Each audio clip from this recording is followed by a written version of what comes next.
জয়গুরু। শ্রী শ্রী ঠাকুর বললেন, চলনে হুঁশিয়ার। একটি মা তার নিজের আনা একখানা আসন একপাশে পেতে বসলেন। তাকে লক্ষ্য করে শ্রী শ্রী ঠাকুর বললেন, আসনখানা অমন ছেঁড়াবেড়া করে পাতলি কেন? সুন্দর করে পাততে হয়। প্রত্যেকটি কাজের মধ্যে সৌন্দর্যবোধ, শৃঙ্খলাবোধ দরকার। সামান্যতম ব্যাপারেও যদি এলোমেলো রকম থাকে, তাহলে ওই অভ্যাস অন্য ব্যাপারেও চাপিয়ে যায়, তাই ওটা ভালো না।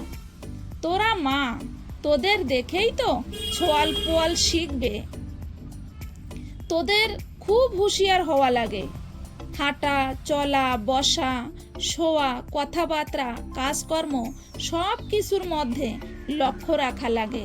সেটা যেন শোভন হয়, সুন্দর হয়, সুষ্ঠু হয়, সমীচীন হয়, হৃদ্য হয়, কারো অসুবিধার কারণ না হয়, কারো স্বাচ্ছন্দ্যে ব্যাঘাত না ঘটায়। কয়েকটা দিন একটু হিসাব করে চলো, তখন দেখবে তোমার স্বভাবও ওই রকম হয়ে গেছে। তখন যেখানে যাবে মানুষ তোমাকে পেলে বলতে যাবে, হাত নেড়ে গানের সুরে বলবে, বলবে, এসো মা লক্ষ্মী, বসো মা লক্ষ্মী, থাকো মা লক্ষ্মী ঘরে। শ্রী শ্রী ঠাকুর। জয়গুরু।